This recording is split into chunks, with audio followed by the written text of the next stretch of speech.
Albert Moukhaibert, je prononce bien. Oui. Voilà, merci d'être parmi nous pour le lab. Donc, alors Albert Moukhaibert, contrairement à ce que son apparence laisse voir, est un vrai docteur. Non mais c'est important. Oui. Et docteur en neurosciences cognitives, psychologue clinicien et chargé de cours à l'université de Paris 8, Saint-Denis. Tu as commencé à étudier à quel âge? À 5 ans? En fait, c'est drôle parce que j'ai commencé à étudier tard. J'ai fait plein de choses au début. Avant, j'aimais pas les études. C'était assez ironique que j'ai fait une thèse et un master. À la base, je détestais ça. J'ai passé mon bac à peine. C'est passé, t'as fait de l'hypnose? Non, j'ai pris mon temps. J'ai fait de la bio, puis j'aimais plus ça. Puis j'ai fait de l'informatique, puis j'aimais plus ça, etc. Et après, c'est par défaut. Je suis tombé dans la psycho. J'ai aimé ces cours. Finalement, j'ai bien aimé. Et puis, une fois que j'ai fini la licence et le master, la thèse, c'est plus beaucoup d'études. Ouais. Genre de retenir, et c'est plus faire. Et ça, c'était cool. D'accord. Alors, je me suis permis cet aparté sur l'apparence, parce qu'on en parlait hors caméra tout à l'heure. Je voudrais qu'on revienne dessus. Sur le fait que tu expliques que quand tu te présentes pour des conférences, etc., tu ne fais pas d'effort vestimentaire, tu arrives tel quel. Alors, les gens attendent visiblement d'un docteur un certain type d'apparence et d'attitude. Et finalement, qu'est-ce qui se passe? Je joue des tours à leur cerveau. Tu joues des tours à leur cerveau? Ben oui, puisqu'on est là pour parler de ça. Votre cerveau joue des tours? Non, mais effectivement, je suis quelqu'un qui est assez flemmard, on va dire. Et du coup, j'ai du mal à être très organisé. Donc, je me réveille pour aller à une conférence et je mets les habits que je mettrais comme si j'ai pas de conférence. Et des fois, je vais dans des entreprises d'un certain standing. Et c'est vrai que des fois, quand j'arrive, on se doute pas que c'est moi l'intervenant. Qu'est-ce qui se passe à ce mais moment-là? L'avantage, c'est que souvent, leurs attentes chutent complètement. Je fais apparemment du relativement bon boulot, et donc ils sont un peu bluffés. Je fais comme une sorte d'illusion d'optique. Eux, ils se disent « Ah, lui, c'est un ado attardé, ça va être n'importe quoi. » Et en fait, non, je dis des choses qui semblent intéressantes, et ils ont l'impression « Oh mon Dieu, il est tellement bon. » Je suis pas sûr que si j'étais en costard, ils me trouveraient aussi bon. C'est intéressant. Donc, ce que tu disais, l'habit, c'est pas l'habit qui fait le moine? Non, c'est un peu les habits, le contenu, les idées. L'habit qui défait le moine. Oui, j'ai oublié que je dis ça. C'est l'habit qui défait les moines. C'est ça. Mais c'est un peu... Moi, j'ai parfois ça avec mes cheveux. Ouais. On croit que je suis un peu toc-toc, et puis ce qui est le cas. Et quand je commence... Mais parce que j'ai pas le physique à parler de choses sérieuses avec des cheveux comme ça, visiblement. Et donc, quand je me mets à parler de choses sérieuses, de chiffres, etc., du coup, en me voyant, on a des attentes qui baissent. Et puis, quand on se met à parler sérieusement, et un jour, quelqu'un m'a dit « T'es plus intelligente que t'en as l'air. » Eh ben... C'est gentil, hein? Je sais pas si c'est gentil, mais donc, c'est surprenant. Oui, c'est surprenant. C'est les cheveux, quoi. Bah, c'est les cheveux. Ben, On n'associe pas... J'ai pas du tout fait attention, moi. Ce qui nous amène à une expérience, justement, c'est-à-dire le fait qu'en voyant quelqu'un, on lui confère un certain type d'attributs, de comportement, d'attitude, et donc certains types physiques, on leur attribue nécessairement un certain type de comportement. Et donc, il y a une expérience qui a été réalisée qui fait flipper, hein, on en a parlé souvent, mais je voudrais qu'on revienne dessus, sur justement... l'attitude biaisée vis-à-vis des enfants noirs qui a été conduite aux États-Unis. Oui, bien sûr, c'est pas seulement des enfants, des adultes aussi. Et quand on montre des vidéos à des profs, et d'ailleurs, ce qui est intéressant, c'est que ça arrive même avec les profs qui sont noirs. C'est pas juste les discriminations des blancs sur les noirs, c'est des noirs sur les noirs. On a tendance, quand des profs observent une classe, ils ont tendance à faire plus attention, à s'attendre plus que les enfants noirs fassent des bêtises que les enfants blancs. C'est des stéréotypages implicites qu'on fait. D'autres études ont montré que si on doit détecter si une personne a un gun ou un objet dans sa main en appuyant sur un bouton, les gens appuient sur le bouton gun plus vite si la personne est noire que si elle est blanche, et moins vite pour appuyer sur pas de gun pour les noirs que pour les blancs. Et c'est des discriminations, donc encore une fois implicites, c'est des personnes de bonne foi qui font ça, et c'est ça qui rend la chose plus difficile. Il y a des personnes qui sont racistes. Oui, parce qu'il y a des personnes qui sont racistes et limite explicitement, et on peut aller leur dire de se faire foutre.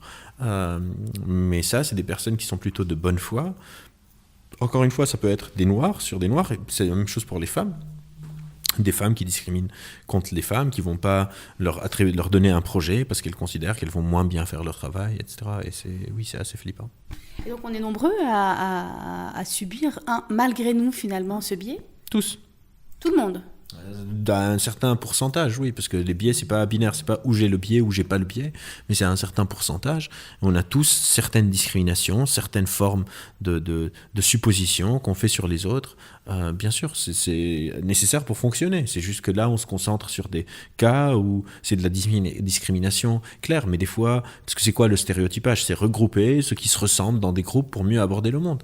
Et par exemple, si on fait ça, je sais pas moi, sur les champignons, c'est très bien de faire un groupe. Si les champignons qui ont des taches rouges sont vénéneuses, il ne faut pas que je les mange. Et les champignons qui n'ont pas de taches rouges, c'est très bien.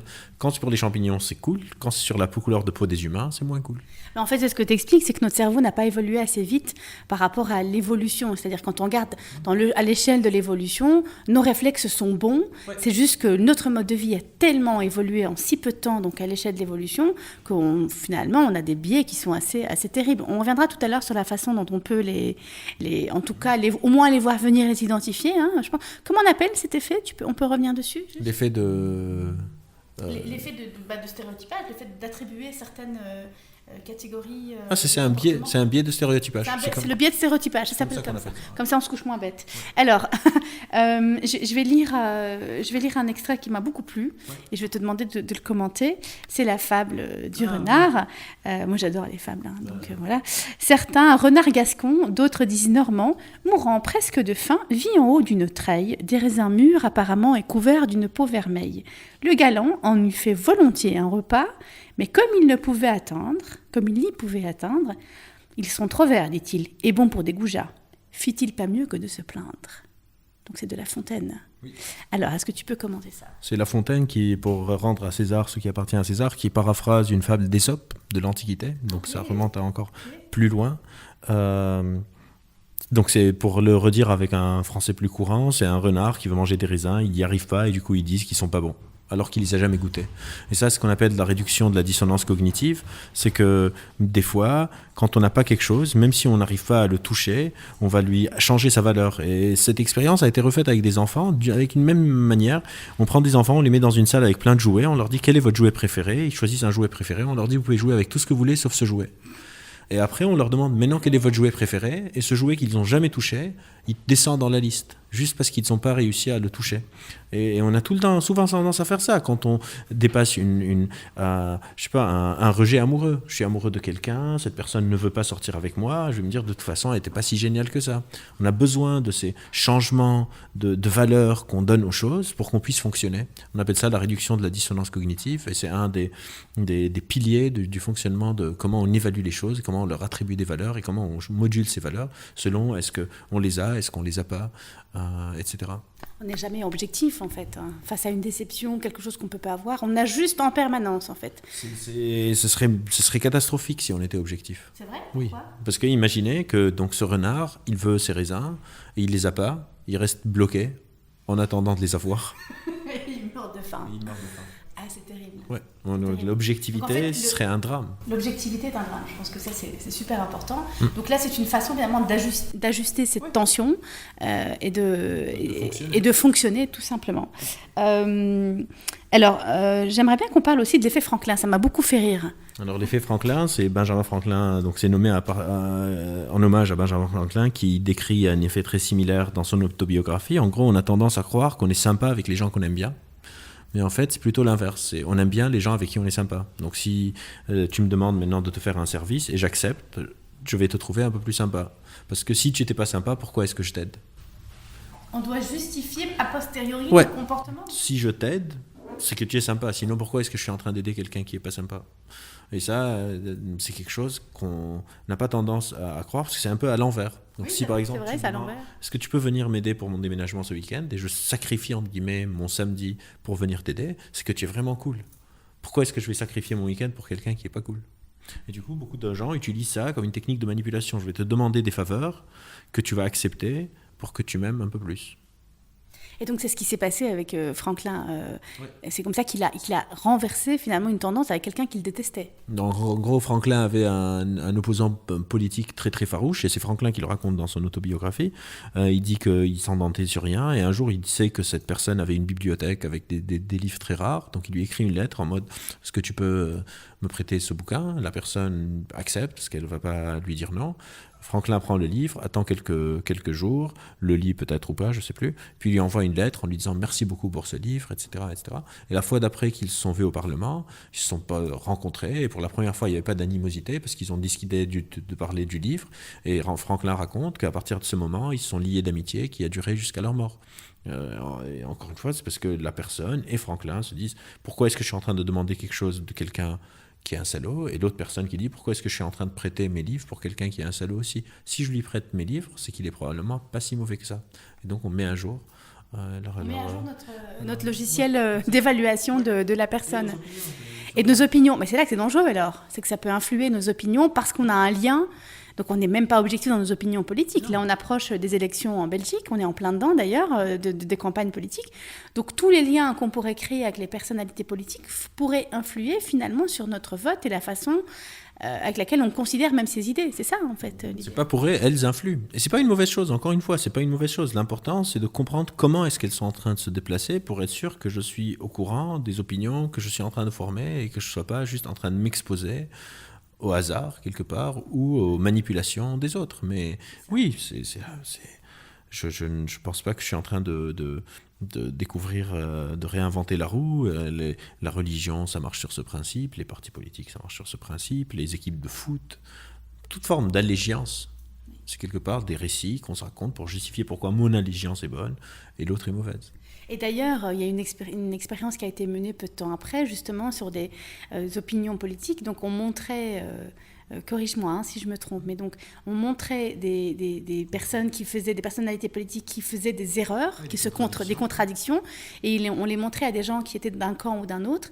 Et selon le camp d'où on est, on excuse plus les erreurs de celui qu'on soutient que l'autre. C'est quoi On appelle ça du raisonnement motivé. On ne fait pas seulement ça avec la politique. Je sais pas, on fait ça avec nos enfants, avec nos potes, etc. Si mon pote fait une merde ou il dit quelque chose de, je sais pas, raciste, parce que je le connais, je me dis, écoute, je te fais pas dire ça, mais on reste pote avec lui. Ouais.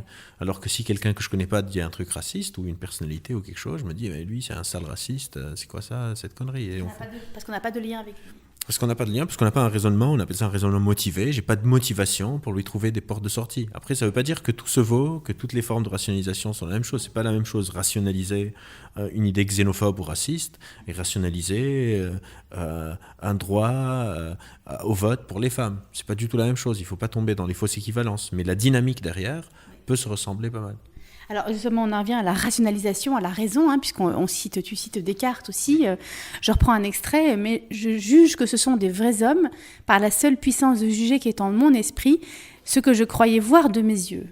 Notre cerveau comble les vides en fait. Donc là, il explique qu'il voit des choses, mais il n'est pas sûr de ce qu'il voit, mais il sait que son cerveau compense ce qu'il n'a pas vraiment vu pour faire son interprétation. Oui. Une des citations dans le livre, c'est « Comme tous les grands voyageurs, je me rappelle de plus que j'ai vu, et j'ai vu plus que ce dont je me rappelle ». C'est que on voit plus avec le cerveau qu'avec les yeux. On dit il faut le voir pour le croire, c'est plutôt il faut le croire pour le voir. On interprète les choses selon nos croyances, selon notre référentiel, selon les cadres qu'on a et comment on les gère.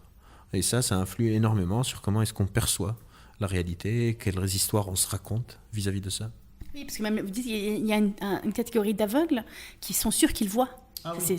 Ça, c'est le syndrome de Danton. Après ça, c'est des cas très très rares, mais oui, c'est des personnes qui sont aveugles, mais qui sont convaincues qu'elles voient. Et du coup, elles se prennent des tables, elles n'arrivent pas à tenir rien du tout. Et quand on leur dit, mais regarde, tu ne tiens rien, elles disent, bah oui, je testais, je voyais si ma jambe était solide, etc. Et on a le contraire. Il y a des personnes qui sont aveugles, qui voient et qui pensent qu'elles sont aveugles.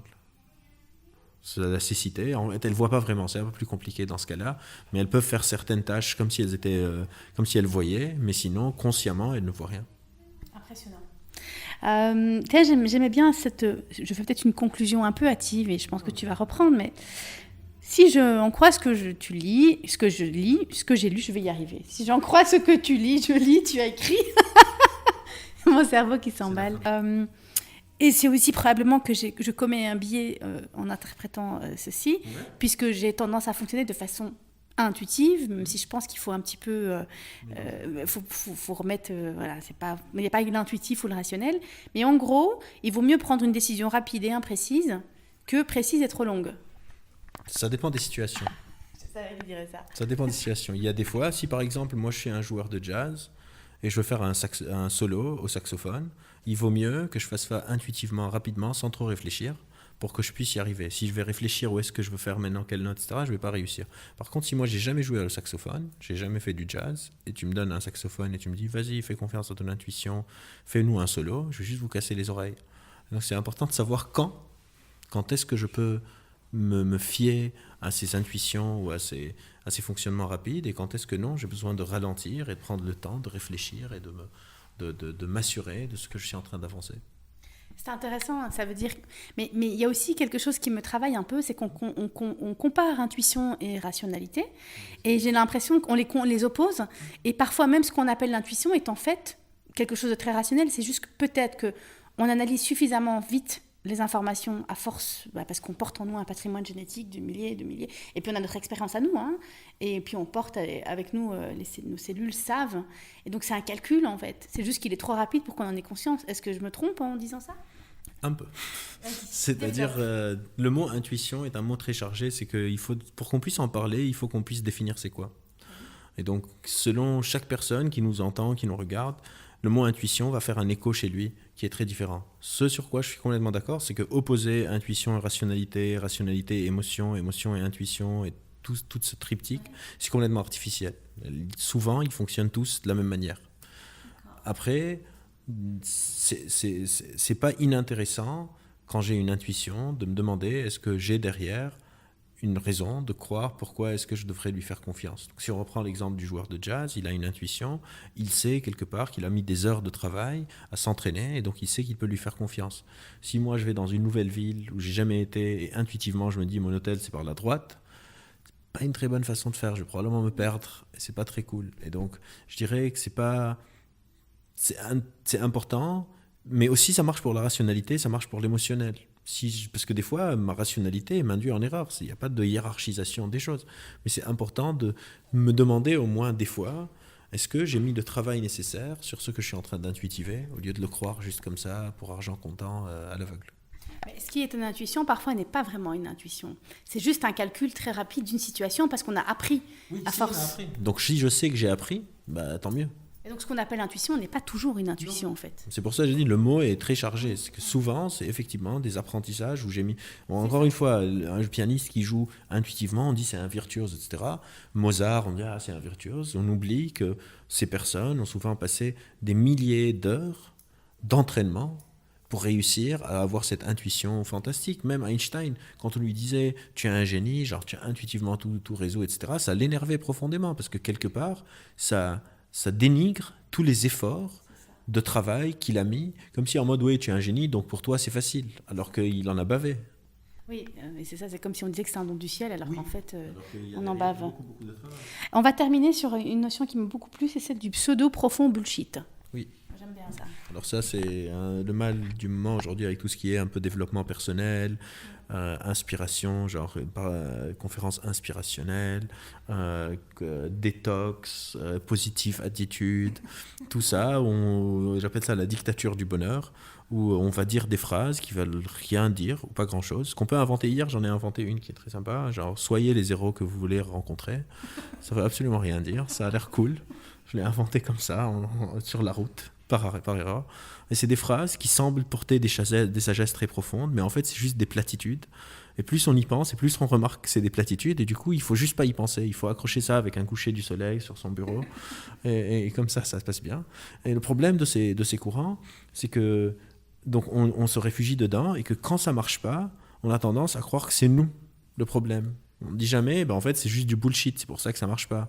Deepak Chopra qui vend des millions de livres, The Secret, la théorie de l'attraction et tout ça. Je ne sais pas si vous connaissez la loi de l'attraction en mode et tout ça, ça crée ça fait du ravage. Ça ne veut pas dire que ça ne fait pas du bien à certaines personnes. Il y a probablement des personnes qui m'écoutent et qui sont maintenant en dissonance cognitive en mode oui, mais moi ça m'a aidé. Je suis très content. Je suis très content. Je suis très content que ça les ait aidés. Il y a une différence entre quelque chose qui a aidé une personne une fois et ce qui peut devenir une recommandation ou dire à mes potes. C'est une injonction. Ouais, dire à mes potes qui ont des problèmes, va lire Le Secret, ça va t'aider parce que ça m'a aidé à moi. Je rappelle tout le monde que pendant des millénaires, si vous êtes malade, on faisait quelque chose qui s'appelle la saignée. En gros, vous êtes malade, on dit vous avez une maladie, donc pour vous sortir la maladie, on vous coupe et on vous saigne. On a fait ça pendant des millénaires et la saignée a effectivement aidé beaucoup de gens, mais Ça marche pas. Ce qui marchait, c'est que par exemple la personne a une grippe et on la saigne, et qu'on la saigne ou pas, elle va aller mieux au bout de quelques jours. C'est juste qu'on attribuait ça à la saignée. Du coup, si vous allez vraiment mal, je ne pense pas que la positive attitude ou croire dans la force du moment présent ou croyer à la petite voix en vous et tout ça va vraiment vous sortir de l'auberge, quoi. Mais justement, il y avait une expérience qui montrait qu'on avait mis des phrases aléatoires. Les gens sont incapables de dire la différence entre une phrase d'un vrai livre inspirationnel et une phrase Pseudo-profond bullshit. Pseudo-profond, une phrase qui veut rien dire, genre la vie est une danse, vous êtes la musique. The fuck, qu'est-ce que ça veut dire? Ça veut rien dire. Et les gens sont incapables de faire la différence entre ça et une phrase écrite vraiment par quelqu'un que des gens payent pour aller écouter en conférence. Ils peuvent pas dire la différence. Du tout. J'adorerais aller sur les questions de métaphysique, mais on n'a plus le temps. Parce qu'ils n'arrêtent pas de dire que c'est la physique quantique, machin, tout ça, qu'on dépose des... Donc ça aussi, c'est du pseudo... Ouais, voilà. Oui, pourquoi? Parce que la physique quantique, maintenant, c'est à toutes les sauces. Les gens qui regardent un YouTube de 5 minutes, ils ont compris un truc, ou des gens qui ont 10 thèses sur le sujet ne comprennent pas. Et ça, c'est vraiment le bullshit. Dès que quelqu'un, en fait, en règle générale, si quelqu'un vous dit neurosciences, et c'est mon métier, je vous le dis maintenant, neurosciences, physique quantique, intelligence artificielle, prouvé scientifiquement, certificat, certifié, inspiration, astuce, machin, méfiez-vous. Ok, on a les mots-clés, ça c'est parfait. Vérifiez que j'ai bien fait mon métier. Parce qu'il y a des personnes qui ouvrent par exemple des instituts de neurosciences et ils n'ont jamais fait d'études de neurosciences. C'est des experts, donc en gros, je ne sais pas ce qu'ils ont fait. Pour terminer, quelques recommandations justement. Tu étais dedans, mais on peut terminer. Prendre le temps. Si vous avez compris quelque chose très vite, vous ne l'avez probablement pas compris. Donnez-vous le temps de faire des erreurs. Essayez de délimiter ce qui vous reste à apprendre, plutôt de délimiter ce que vous savez déjà. C'est beaucoup plus facile d'identifier ce que je sais. C'est beaucoup plus compliqué d'identifier ce qui me reste à apprendre.